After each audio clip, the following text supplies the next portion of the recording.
আসসালামু আলাইকুম। Crown cement সকালের খবরে আমন্ত্রণ জানাচ্ছি আমি মোর্শেদ শোভন। দেশের উত্তরাঞ্চলীয় জেলা রাজশাহী সহ বিভিন্ন অঞ্চলে হঠাৎ বেড়েছে হামের প্রকোপ। চলতি মাসে এই রোগে দেশে 41 শিশুর মৃত্যুর খবর পাওয়া গেছে। বিশেষ করে 1 থেকে 1.5 বছর বয়সী শিশুরা এ রোগে বেশি আক্রান্ত হচ্ছে। মার্চ মাসে রাজশাহী মেডিকেল কলেজ হাসপাতালে হামের চিকিৎসাধীন অবস্থায় মোট 12 শিশুর মৃত্যু হয়েছে। এর মধ্যে আইসিইউতে মারা গেছে 9 শিশু। রাজশাহী বিভাগীয় স্বাস্থ্য পরিচালকের কার্যালয় সূত্র জানায়, অত্যন্ত ছোঁয়াচে রোগ হাম রাজশাহী অঞ্চলে ছড়িয়ে পড়েছে। বিশ্ব স্বাস্থ্য সংস্থার সহায়তায় 18 মার্চ রাজশাহী বিভাগে 153 রোগীর নমুনা পরীক্ষা করে 44 জনের হাম পজিটিভ পাওয়া গেছে। আক্রান্তের হার প্রায় 29%। এর মধ্যে চাঁপাইনবাবগঞ্জ, রাজশাহী ও পাবনায় সংক্রমণ বেশি। চট্টগ্রাম মেডিকেল কলেজ হাসপাতালে শিশু ওয়ার্ডের আগের ডেঙ্গু কর্নারটিকে হাম কর্নারে পরিণত করা হয়েছে।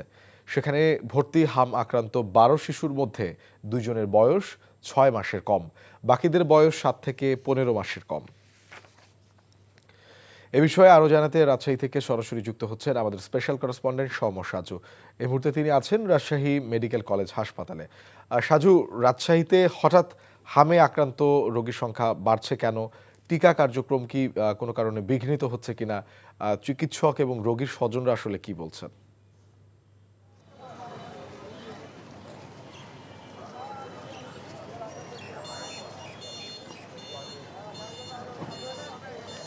শোভন, আমি এই মুহূর্তে রয়েছি রাজশাহী মেডিকেল কলেজ হাসপাতালের জরুরি বিভাগের সামনে। কিছুক্ষণ আগে আমি হাসপাতালের ভেতর থেকে ঘুরে এসেছি। আমাদের কাছে যে ডাক্তার, রোগীর স্বজন, তাদের সঙ্গে যে কথা হয়েছে,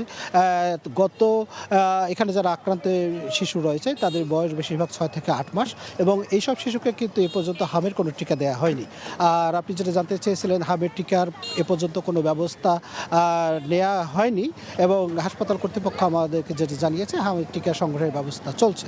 আর আপনাকে তথ্য জানিয়ে রাখি, রাজশাহী মেডিকেল কলেজ হাসপাতালে শিশু ওয়ার্ড যে 3টি ওয়ার্ড রয়েছে, 3টি ওয়ার্ডে 120টি বেড রয়েছে।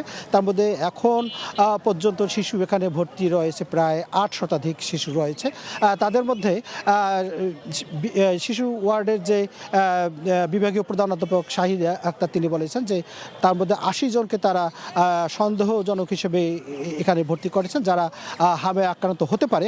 তবে রাজশাহী মেডিকেল কলেজ হাসপাতালের মুখপাত্র ডক্টর শঙ্কর কুমার বিশ্বাস, তিনি বলেছেন যে গতকাল পর্যন্ত এসব শিশুর নমুনা ঢাকা যে পাঠানো হয়েছিল, সেখানে যে পরীক্ষা করে 28 জনকে তারা শনাক্ত করেছেন, যারা এখন এই মুহূর্তে রাজশাহী মেডিকেল কলেজ হাসপাতালের যে 30 নম্বর ওয়ার্ড রয়েছে, যেটিকে হাম আইসোলেশন ওয়ার্ড হিসেবে ঘোষণা করা হয়েছে, সেখানে তারা চিকিৎসাধীন রয়েছেন। আর আমরা যে হাসপাতাল কর্তৃপক্ষ সূত্রে জানতে পেরেছি যে কিছুক্ষণ পর বিএনপির স্বাস্থ্য বিষয়ক সম্পাদক রফিকুল ইসলাম, তিনি এই হাসপাতালে সরেজমিন পরিদর্শনে আসবেন দলীয়ভাবে তথ্য সংগ্রহের জন্য, যে এখানে হামের কি অবস্থা। আর আপনি নিউজে যে তথ্যটা জানিয়েছেন যে রাজশাহী বিভাগীয় স্বাস্থ্য পরিচালকের সঙ্গে আমাদের কথা হয়েছে, তিনি বলেছেন যে রাজশাহী, চাঁপাইনবাবগঞ্জ এবং পাবনায় হামের প্রাদুর্ভাব বেশি দেখা যাচ্ছে এ পর্যন্ত। শোভন। দর্শক, আমরা রাজশাহী থেকে জানছিলাম হামের হঠাৎ বিস্তারের খবর। মধ্যপ্রাচ্য যুদ্ধ পরিস্থিতিতে আন্তর্জাতিক বাজারে জ্বালানি তেলের সংকটের প্রভাব পড়েছে বাংলাদেশেও। ফলে প্রতিদিনই দীর্ঘ লাইনে দাঁড়িয়ে জ্বালানি তেল সংগ্রহ করতে হচ্ছে যানবাহনকে। ফিলিং স্টেশনের পরিস্থিতি জানাতে এই মুহূর্তে বিজয় সরণি এলাকা থেকে যুক্ত হচ্ছেন সহকর্মী নাহিদ প্রিন্স। নাহিদ, আমরা মধ্যপ্রাচ্য যুদ্ধ পরিস্থিতির কারণে বাংলাদেশে বেশ কয়েকদিন যাবৎ দেখছিলাম যে পেট্রোল পাম্পগুলোতে যানবাহনের দীর্ঘ সারি। আজকের চিত্র আসলে কেমন দেখছেন, এবং সেই সাথে জানতে চাই যে ভোক্তারা আসলে তাদের প্রতিক্রিয়া কি?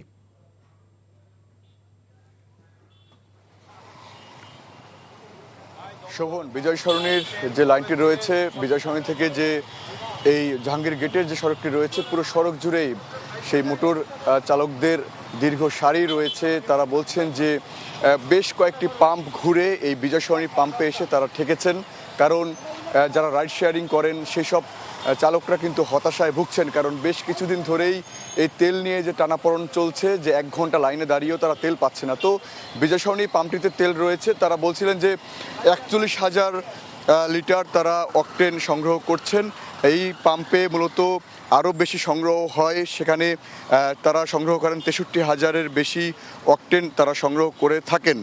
তো সেই খান থেকেও কিন্তু তারা অনেকটাই কম সরবরাহ করতে পারছেন, কারণ এই রাজধানীতে যতগুলো ফিলিং স্টেশন রয়েছে প্রতিটি কিন্তু তারা সরবরাহ অনেকটাই এখন বর্তমানে কম। এছাড়াও অনেক পাম্প ইতিমধ্যে বন্ধ রয়েছে, কারণ অকটেন ডিজেল সংকট তাদের রয়েছে। তো এই রাজধানীর বেশ কিছু ফিলিং স্টেশন ঘুরলাম, সেখানেও দেখলাম যে সরকার নির্ধারিত যে রেশনিং পদ্ধতি সিস্টেম করা হয়েছিল তারপর উঠিয়ে নেওয়া হয়েছিল, সেই পদ্ধতি কিন্তু এখনও রয়েছে। কারণ বাইকাররা বলছেন তারা লিমিটেশন যে করা ছিল সেটি কিন্তু এখনও রয়েছে। তো তারা 300 টাকা থেকে 500 টাকার বেশি কিন্তু কোনো ফিলিং স্টেশনে তেল পাচ্ছেন না।